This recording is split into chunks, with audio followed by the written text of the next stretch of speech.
Good morning everyone. आज हम लोग पढ़ेंगे वर्धन वंश, जिसको पुष्यभूति वंश भी कहते हैं, जिसके संस्थापक है पुष्यभूति और उसकी राजधानी थानेश्वर, जो कि हरियाणा में है। 6ठी शताब्दी में जब गुप्त वंश का पतन और हुनों का आक्रमण चल रहा था, उसी टाइम पश्चिम भारत में वर्धन वंश आया था। उसी टाइम मालवा के शासक हुआ करते थे देवगुप्त, और बंगाल के शासक शशांक, वही शशांक जो कि बोधि वृक्ष को कटवाए थे। और वातापी के चालुक्य में पुलकेशिन द्वितीय का शासन चल रहा था, और कन्नौज के मौखरी वंश के शासक ग्रह वर्मा थे। वर्धन वंश के संस्थापक हुए पुष्यभूति, और उसकी राजधानी थानेश्वर, जो कि हरियाणा में है। इसको अस्थायी करने वाले शासक प्रमुख शासकों में प्रभाकर वर्धन थे। इसके शासनकाल में अस्थायी हो गए थे। इसके 3 पुत्र, 2 पुत्र 1 पुत्री थे, राजवर्धन, हर्षवर्धन और राजश्री।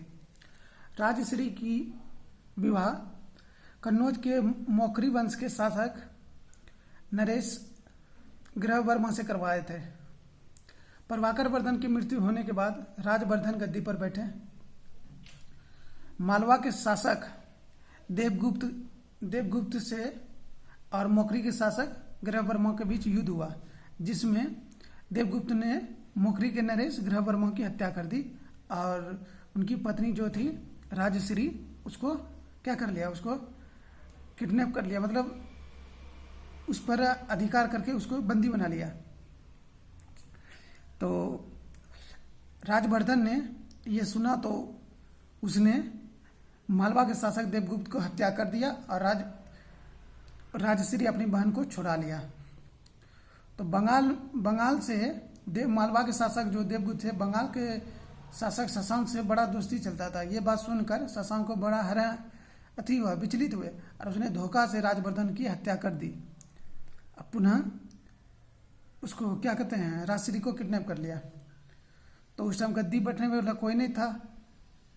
तो हर्ष उस टाइम 16 वर्ष के था। उसी ने, हर्षवर्धन ने गद्दी पे 16 वर्ष की उम्र में बैठा, और उसने कन्नौज को जीता, और इनको शशांक को पराजित करके अपनी बहन को छोड़ाया। आगे 606 ईस्वी में राजा बना। 16 वर्ष की अवस्था में उसे शिलादीद के नाम से भी जानते हैं, हर्षवर्धन को। हेनसोंग जो भारत आए थे, हर्षवर्धन के शासनकाल में ही आए थे, और हेनसोंग 14 साल भारत में रहे थे, याद रखिएगा। हर्षवर्धन की कुछ नाटक हैं जो कि लिखे थे। प्रियदर्शिका, नागानंद, रत्नावली, ये नाट्य हैं जो कि हर्षवर्धन द्वारा लिखे गए थे। हर्ष भारत का अंतिम हिंदू शासक था।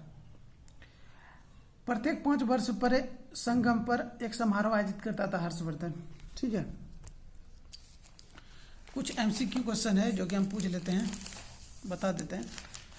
हाँ, और एक चीज, जब हर्षवर्धन नर्मदा नदी से आगे बढ़ने की कोशिश की, तब उसको पुलकेशिन द्वितीय ने रोका था, और उस टाइम पुलकेशिन द्वितीय ने हर्षवर्धन को पराजित किया था। यह वर्णन अहल्य अभिलेख में वर्णित है। एमसीक्यू क्वेश्चन पूछते हैं, हर्ष ने अपनी राजधानी थानेश्वर से कहाँ स्थानांतरित की थी? कन्नौज स्थानांतरित किया था। हेनसोंग ने किसे शिलादीद कहा था? तो शिलादीद किसे कहा था? हेनसोंग ने हर्षवर्धन को ही कहा था।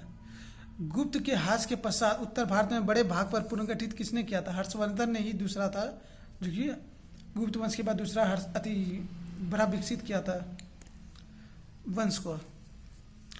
बंगाल का कौन सा शासक हर्ष का समकालीन था? तो कौन था? शशांक था। और वही मालवा को पूछेगा तो देवगुप्त था। देवगुप्त की तो हत्या कर दी थी।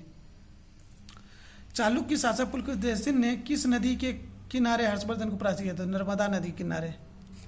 हर्ष के शासनकाल में उत्तर भारत का सबसे महत्वपूर्ण शहर कौन सा था? तो कन्नौज था, क्योंकि कन्नौज पर ही झगड़ा हो रहा था उसी टाइम ना। कन्नौज के मौखरी राजा से शादी करवाया अपना बहन से हर्षवर्धन। उसके पति को मार दिया, इसलिए ये विवाद हुआ। उसके दोस्त ने उसको फिर मार दिया, फिर इसने उसको मारा। आगे बढ़ते हैं। हर्षवर्धन ने 606 ईस्वी में हर्ष संवत की स्थापना की, और किस उपलक्ष्य में की थी? तो अपने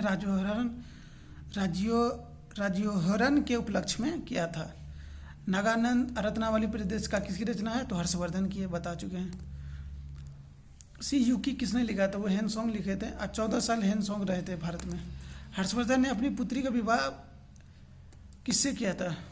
हर्षवर्धन ने अपनी पुत्री का विवाह किससे किया था? तो ये ध्रुवसेन द्वितीय से किया था, याद रखिएगा। हर्षवर्धन का पूछ रहा है, प्रभाकर वर्धन का अपनी बेटी ने पूछ रहा है। यदि पहले हर्षवर्धन की बहन की शादी किसके साथ हुआ तो गृह वर्मा, जो कि मोखरी, कन्नौज के मोखरी वंश के नरेश थे। आगे, किसने चीन के राजा ताइस तोसुंग के पास एक राजदूत भेजा था? हर्षवर्धन ने ही भेजा था। वर्तमान शाक्यमुनि एवं यात्रियों का राजकुमार किसे कहा जाता है? तो किसे कहा जाता है? हेनसोंग को क्या जाता है? हेनसोंग भारत कितने साल तक रहे थे? 14 साल तक रहे थे। कुंभ मेला प्रारंभ करने का श्रेय किसे जाता है? हर्षवर्धन को जाता है। किसने नालंदा विश्वविद्यालय को 100 ग्राम का आय दान स्वरूप दिए थे? 100 ग्रामों की आय दान स्वरूप दिए थे, हर्षवर्धन ने दिए थे। भर्तहरि, मसूर, वानभट्ट किसके दरबार में रहते थे? तो हर्षवर्धन के दरबार में थे। हर्षवर्धन का प्रधानमंत्री क्या कहलाता था? अवंती कहलाता था। अब महासेनापति सिंहनाथ कहलाता था। अश्वसेना क्या कहलाता? कुंतल कहलाता था, याद रखिएगा।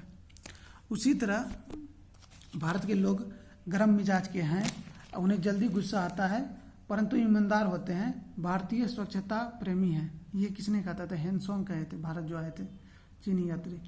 अग्रहार का क्या अर्थ था? ब्राह्मणों को दिया जाने वाला कर मुक्त भूमि अनुदान, अग्रहार कहलाता था। मोखरी शासकों की राजधानी कहाँ थी? कन्नौज ही थी। हर्ष के काल में भू राजस्व की कर क्या था? 1/6 से 1/10 तक। एक और है, घंटी यंत्र और तुला यंत्र का प्रयोग खेत की सिंचाई के लिए किया जाता था। घंटी यंत्र या तुला यंत्र खेत की सिंचाई के लिए। दक्षिण भारत के संदर्भ में एरी पत्ती का अर्थ क्या होता है? जलाशय की भूमि होता था एरी पत्ती। और कुछ नहीं है। धन्यवाद।